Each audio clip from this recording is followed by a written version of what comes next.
말씀부터는 야고보서 강해를 하려고 합니다.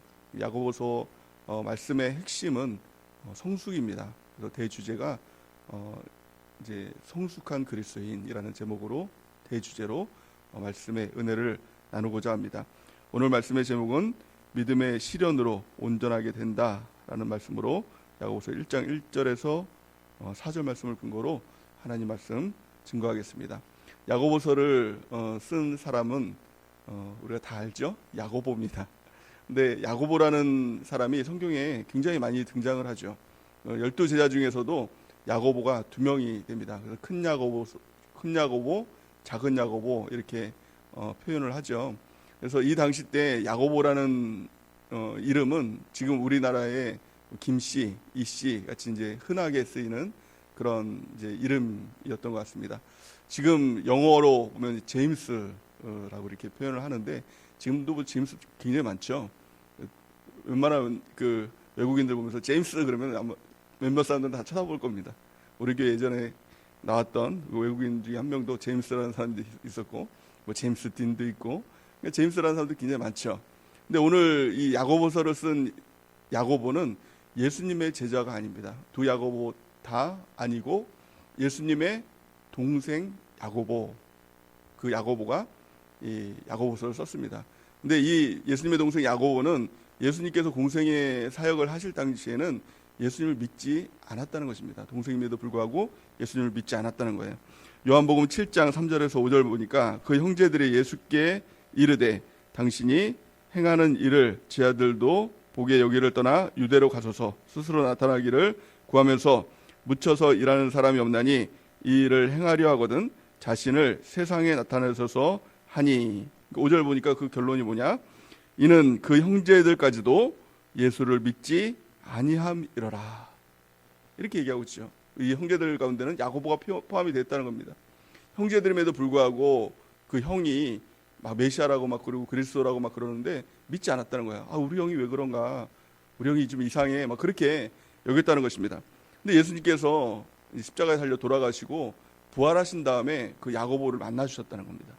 성경에 보면은 고린도전서 15장 7절에서 8절 보니까 그 후에 야고보에게 보이셨으며 그 후에 모든 사도에게와 맨 나중에 만삭되지 못하여 난 자 같은 내게도 보이셨느니라. 8절 이제 만삭되지 못한 자 같은 자가 이제 바울이죠. 바울이 이 글을 쓰면서 야고보에게 맨 먼저 예수님께서 찾아와 주셨다는 겁니다. 우리가 정말 예수님을 믿게 되는 가장 큰 동기가 무엇입니까? 여러분들은 언제 예수님을 믿게 됐습니까? 부활하신 예수님이 우리를 찾아와 주셨을 때 내가 예수님을 믿어야지 의지로 믿은 사람은 한 사람도 없습니다. 예수님께서 우리를 다 찾아와 주시고 우리를 불쌍히 여겨주셔서 우리가 믿게 된 줄 믿습니다. 근데 야고보는요 예수님을 너무 옆에서 현실적으로 봤습니다. 다른 사람은 예수님께서 내가 메시아다, 내가 그리스도다 그러니까 믿음이 생겨가지고 그렇게 따라갔던 건 아닙니까? 근데 야고보는 의심으로부터 시작됐습니다. 아니 우리 형이 왜 그래? 우리 형이 갑자기 미쳤나? 갑자기 나랑 같이 구슬치기 하고 딱지치기 하고 막 그러던 형이 갑자기 30살이 되더니 내가 메시아라고 막 그러면서 뭐 그리스도라고 막 그러면서 막 그러니까 막 이상하다고 막 생각이 됐던 거예요. 막 다른 친구들한테 얘기하기도 막 부끄럽게 막 여길 정도로 믿지 않고 막 그랬던 이 야고보가 형이니까 그러니까 가족이 죽었으면 그걸 분명히 보지 않겠습니까? 다른 사람들은 뭐 예수님 돌아가셨다 그러면 아 믿어 뭐 이렇게 믿을 수도 있지만 그 형제니까 가족이니까 예수님의 돌아가심을 눈앞에서 분명히 봤다는 거예요. 십자가에서 완전히 돌아가신 거 물과 피를 다 쏟으면서 죽은 것을 분명히 봤는데 그 예수님께서 그 형이 어느 날 부활해서 찾아와 준 겁니다. 그러니까 야고보는 부활의 예수님을 확실히 만난 겁니다. 아 예수님이 부활하셨구나. 이것을 확실히 믿으니까 아 그렇다면 예수님이 정말 하나님의 아들이었구나. 그러니까 이것은 그냥 내 안에 믿음으로 생긴 게 아니라 보고 확실히 믿은 겁니다. 부활의 예수님이 확실히 믿어지니까 그의 말씀이 믿어지고 그가 정말 메시아라는 것이 믿어지고 그리스도라는 것이 확실히 믿어졌다는 것입니다. 그러니까 야고보가 완전히 변화됐습니다. 완전히 바뀌었습니다. 완전히 새 사람이 됐습니다. 우리도 마찬가지죠. 그 부활의 예수님을 우리가 만나면 하나님의 말씀이 믿어지고 또 하나님이 정말 그 예수님이 하나님의 아들이라는 것이 확실히 믿어지게 될 줄을 믿습니다. 그래서 믿음은요 억지로 생겨나는 것이 아닙니다. 믿어 무조건 예수 내 구주 예수 내 주시면 해봐 이래서 믿어지는 게 아니라 정말 부활하신 예수님을 경험하고 만날 때 우리가 그 믿음 가운데 나가게 될 줄 믿습니다. 야고보가 그 예수님을 만나고 난 다음에 완전히 변화됐습니다. 그래서 오늘 야고보서 1장 1절을 쓰면서 뭐라고 얘기하고 있느냐, 하나님과 주 예수 그리스도의 종 야고보는 이렇게 자신을 소개합니다. 자신을 보면서 나는 예수님의 동생이야 이렇게 표현하지 않았습니다. 그리스도의 나는 동생이야 이렇게 자기를 과시하지 않고, 예수님의 가족이라는 것을 과시하지 않고 뭐라고 얘기합니까? 그리스도의 종, 예수 그리스도의 종이다. 이 종이라는 것을 우리가 알고 있는 것처럼 둘로스, 완전히 천민 이거 계급 아닙니까? 주인의 말 한마디에 죽을 수 있는 나는 종이다 이렇게 자신을 낮추고 예수님을 따라가는 그 모습을 볼 수가 있는 것입니다.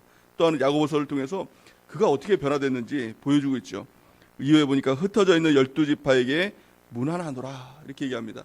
사도로서의 어떤 직책을 가지고 다른 사람들을 권면하고 세워주는 그런 세움을 받은 야고보의 모습을 볼 수가 있는 것입니다. 이 야고보는 야고보서를 통해서 온전함에 이르는, 성숙함에 이르는 그리스도인으로서 예수님을 만났다면, 또 내가 구원받았다면 어떻게 성숙함을 이룰까, 다른 말로 하면 어떻게 온전함을 이룰까, 이것들을 12지파에게 또 우리에게 말씀해주고 있다라는 것입니다. 그래서 이 내용을 보면, 야고보서 내용을 보면 구체적인 어떤 복음적인 내용은 없습니다. 그러니까 예를 들어서 로마서처럼 이 복음의 어떤 너희가 어떻게 예수님을 믿었는지 또 그런 믿음의 그런 과정은 없지만, 예수님을 믿고 구원받았다면 어떻게 성숙을 이룰까, 온전함에 이룰까. 그래서 야고보서의 가장 핵심이 뭐냐? 온전함입니다. 우리가 구원을 받았죠. 어제 이제 침례식을 통해서 그 구원의 감격들을 다 누리지 않았습니까? 그렇다면 이제 중요한 건 뭐예요? 또 구원의 감격 누려야지. 또 구원의 감격, 또 침례식 받아야지. 침례도 뭐 어떤 이제 서울에 있을 때는 어떤 사람은 때마다 일마다 받는 사람이 있어요. 매년 받는 사람이 있어요. 왜 그러냐면 자꾸 구원의 그 감격 가운데 젖어가지고 그 감격 자꾸 누리고 싶다고 그래가지고, 목사님이 제발 그만 받으라고, 한 번만 받으면 된다고. 이게 침례는 한 번만 받으면 돼요. 우리 결혼식도 한 번만 하면 되지 않았습니까? 그 결혼의 감격을 누리기 위해서 뭐 자꾸 뭐 결혼 리마인드 결혼 한다 그러는데 그럴 필요 없습니다. 남들 한다고 해서 다 그럴 필요 없어요. 한 번만 하면 돼요. 침례식도 한 번 구원의 감격을 누리면 되는 겁니다. 이제부터 중요한 건 뭐예요? 구원의 감격 자꾸 거기에 젖는 것이 아니라 이제는 성숙하는 거예요. 우리가 한번 태어났으면 어떻게 됩니까? 아이들이 성숙해야 되잖아요. 자라나야 되잖아요. 우리의 초점은 뭡니까? 이제는 자라남에 있어야 된다는 겁니다. 그래서 야고보서는 어떻게 우리가 온전함에 이를까? 어떻게 하면 우리가 자라날까? 그리스도의 장성한 분량까지 자라게 될까? 야고보서를 통해서 우리에게 말씀하고 있다는 것입니다. 오늘 이 새벽 말씀을 우리가 들을 때 정말 그 자라남에 대한 소망을 갖기를 원합니다. 온전하게 그리스도의 장성한 분량까지 자라남을 통하여서 주님께서 우리를 보실 때 쓰시기 합당한 사람으로, 또 너무 거룩한 신부로서 우리 주님께서 너무 기뻐하시는 우리가 되는 은혜가 있기를 예수님의 이름으로 간절히 축원해 드립니다. 야고보의 또 다른 별명이 있습니다. 이 사도들이 붙여진 별명이 뭐냐면 낙타 무릎이라는 그런 별명입니다. 참 멋진 그 별명 아닙니까? 그 무릎이 못생겨서 낙타 무릎이 아니라 날마다 기도를 한 겁니다. 예수님을 만나고 기도밖에 없다. 정말 주님께 나아가기 위해서, 성숙하기 위해서 기도밖에 없다. 그래서 날마다 기도를 해가지고 얼마나 기도를 했는지 무릎이 낙타 무릎이 될 정도로, 무릎 꿇고 기도하다 보니까 무릎이 다 낙타 무릎이 될 정도로 기도했던 사람이 바로 야고보인 것입니다. 우리가 주님을 만났다면 기도하지 않을 수 없죠. 주님 앞에 가까이 나가지 않을 수 없지 않습니까? 뭐 기도해라 1시간 기도해라 2시간 기도해라 이래서 기도하는 것이 아니라 우리가 그 주님을 만날 때 기도의 사람이 될 줄을 믿습니다. 그 야고보가 뭐라고 얘기하느냐? 야고보서 1장 2절 우리 같이 한번 읽어볼까요? 시작. 내 형제들아, 너희가 여러 가지 시험을 만나거든 온전히 기쁘게 여기라. 아멘. 야고보는 우리가 시험을 만나게 된다는 거예요. 신앙생활하면 우리가 처음에는 이런 야무진 꿈을 갖죠. 이제 예수님 믿으면 만사형통하고 좋은 일만 있고 전혀 이제 나쁜 일은 전혀 생기지 않을 거야. 하나님께서 모든 걸 다 주실 거야. 이런 생각들을 갖는데 그 꿈은 금방 깨지죠. 예수님을 믿고 정말 내가 잘 믿어야지 하는데 갑자기 시련이 닥치는 거예요. 그래서 저는 이제 그걸 보면서 하나님 앞에 막 그런 기도도 했어요. 저 성도는 저렇게 예수님 믿고 제대로 살려고 하는데 왜 저렇게 시련을 당합니까? 왜 저렇게 고난을 당합니까? 하나님께 그렇게 물어보기도 했거든요. 성경을 보니까 그게요, 온전하게 되는 과정이라는 거예요. 어떻게 온전하게 됩니까? 시험을 통해서 온전하게 된다는 것입니다. 영적 분별력이 있다면 나에게 시험이 오면 이거는 나를 무너뜨리려고 하는 것이 아니라 내가 힘든 게 아니라 하나님께 나를 이제 온전하게 만들어 주시는구나, 나를 자라나게 하시는구나, 나를 성숙시켜주는구나, 그 믿음으로 받아들이는 은혜가 있길 바랍니다. 그래서 시험이라는 단어를 원어로 보면 페이라스모스 이렇게 이야기를 합니다. 이 두 가지 의미를 가지고 있습니다. 테스트와 템테이션이라는 의미를 가지고 있습니다. 테스트는 하나님께 나에게 주시는 것이죠. 템테이션은 뭡니까? 유혹이라는 말입니다. 마귀가 나에게 주는 겁니다. 그래서 우리가 이렇게 신앙생활하다 나 시험에 빠졌어, 시험에 들었어, 이건 뭡니까? 템테이션, 마귀의 유혹에 빠졌어 라는 것이죠. 그런데요, 오늘 이 본 말씀에 시험이라는 단어는 테스트의 의미를 갖고 있는 것입니다. 하나님께서 나를 단련하시고 시련을 주시는 이 과정이 바로 이 시험의 과정이라는 것입니다. 야고보서 1장 3절 우리 같이 한번 읽어보겠습니다. 시작. 이는 너희 믿음의 시련이 인내를 만들어내는 줄 너희가 알미니라. 아멘. 이것을 믿음의 시련이라고 얘기합니다. 우리가 학교를 다니는 학생들은 시험을 보죠. 근데 아이들은 시험을 되게 힘들어하죠. 고난이, 그 최고의 고난이 이제 시험 아닙니까? 중간고사, 이제 학기말고사 시험입니다. 그런데 공부를 못하는 애들은 이 시험을 굉장히 이제 힘들어하면서 이 시험이 끝나면 어떻습니까? 이제 시험지 다 찢어버리고 이제 구겨버리고 이제 해방이다. 그러면서 이제 막 놀고 이제 막 그러지 않습니까? 여러분들은 잘 모르시겠지만 저는 그랬다는 겁니다. 제가 그랬어요. 여러분들은 안 그랬죠. 근데 공부 잘하는 애들은 어때요? 시험이 끝나면 이제부터 시작이죠. 시험지를 꺼내놓고 오답 노트 그런 거를 막 이렇게, 저는 아닙니다. 이제 오답들을 막 이렇게 하면서 내가 이 문제 왜 틀렸지? 이제 그런 것들을 이제 다 체크를 하죠. 또 과목 중에서 내가 뭐가 부족하지? 이제 그거를 살펴보고 거기에 더 집중하게 되는 거죠. 그래서 더 이제 나중에 시험을 볼 때는 더 높은 성적들을 갖게 되지 않습니까? 우리의 믿음의 시련도 마찬가지라는 겁니다. 믿음의 시련은 그냥 참다가 해방되면은 하나님께서 문제 해결해 주셨다 잊어버리는 것이 아니라 내가 거기서 왜 무너졌지? 내가 어떤 것이 취약하지? 그것들을 깨닫게 하는 것이 바로 믿음의 시련, 테스트, 하나님께서 나에게 주신 테스트라는 것입니다. 그럴 때 우리가 온전한 그리스도인으로 자라나게 될 줄을 믿습니다. 야고보서 1장 4절 말씀을 같이 한번 읽어보겠습니다. 시작. 인내를 온전히 이루라. 이는 너희로 온전하고 구비하여 조금도 부족함이 없게 하려 함이니라. 아멘. 그렇다면 우리가 테스트의 과정 가운데 우리가 이뤄야 될 것이 무엇입니까? 만들어낼 것이 무엇입니까? 한마디로 말하면 인내입니다.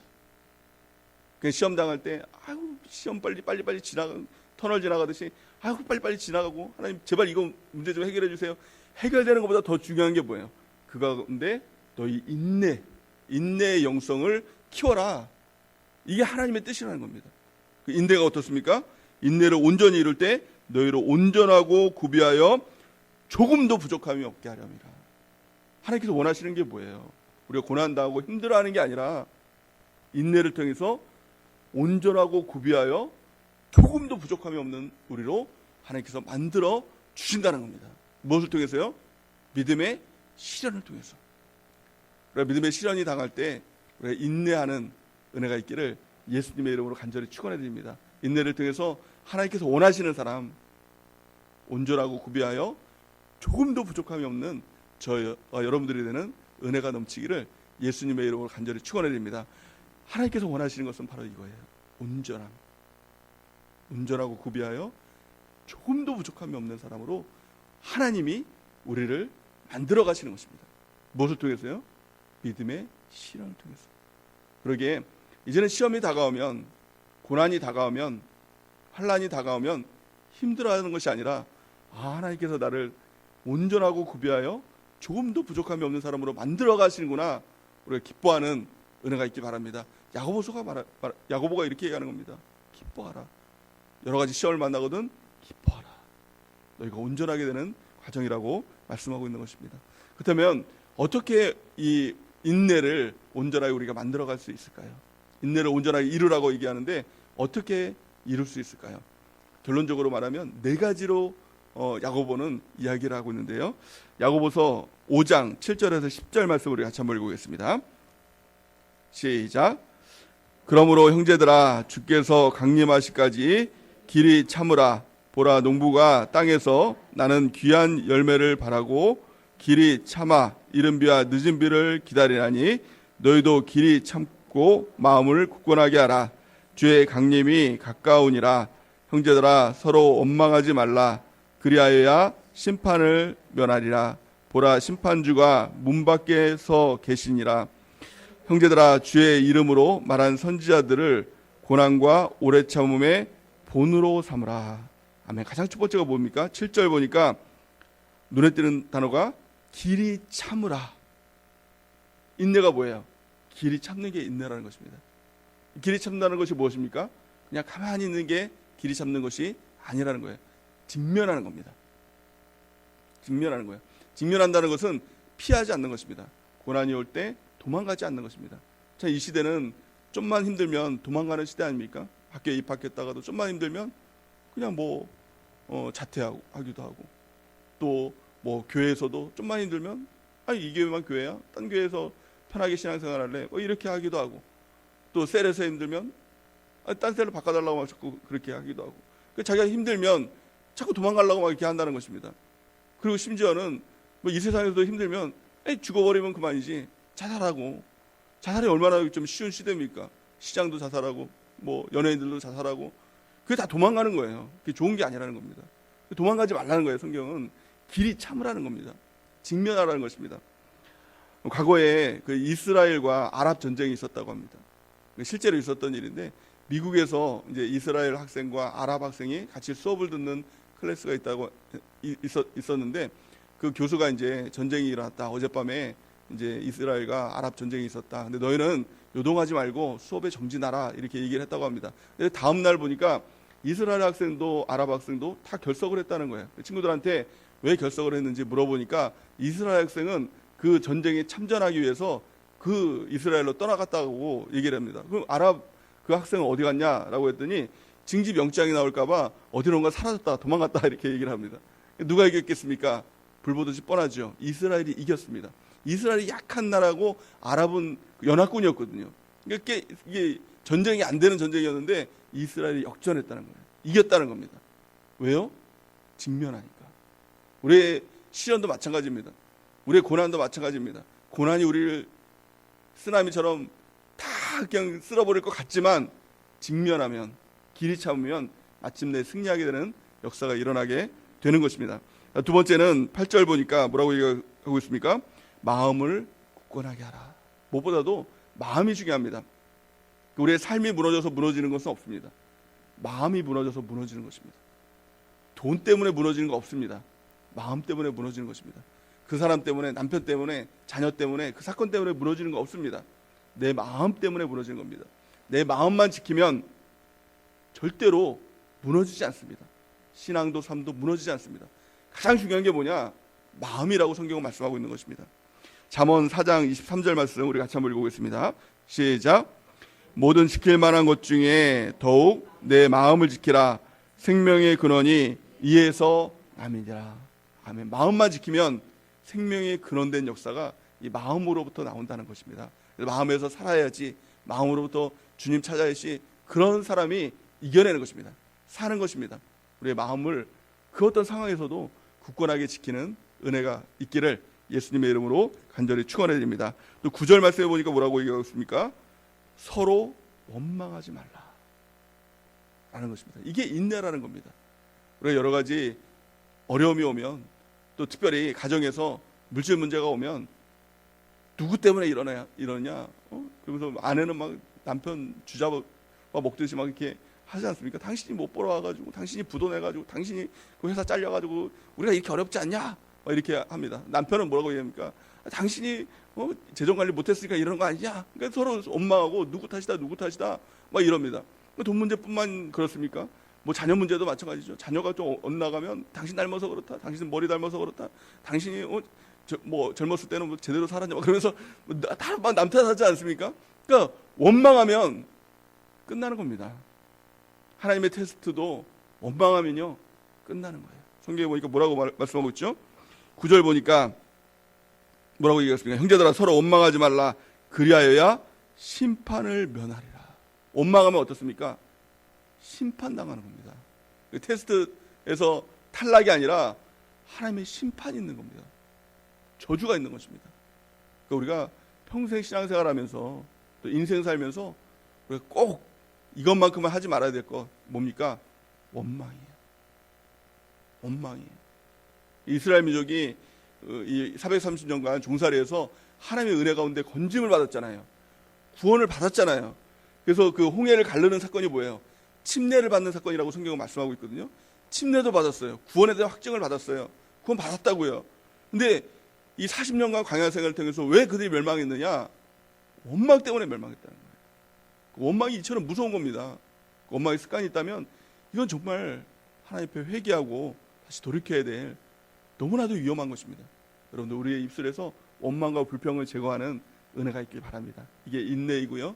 이것을 통해서 하나님께서 우리를 온전하게 만들어 가시게 될 줄을 믿습니다. 마지막으로 10절 보니까 형제들아 주의 이름으로 말한 선지자들을 고난과 오래 참음의 본으로 삼으라. 아멘. 그 고난은 또 그 어려움은 하나님의 테스트, 그것은 나만 주신 게 아니라는 거예요. 우리 믿음의 선조들도 다 그 과정을 겪었다는 거예요. 우리가 겪는 과정이 정말 나만 특별히 이런 거 없습니다.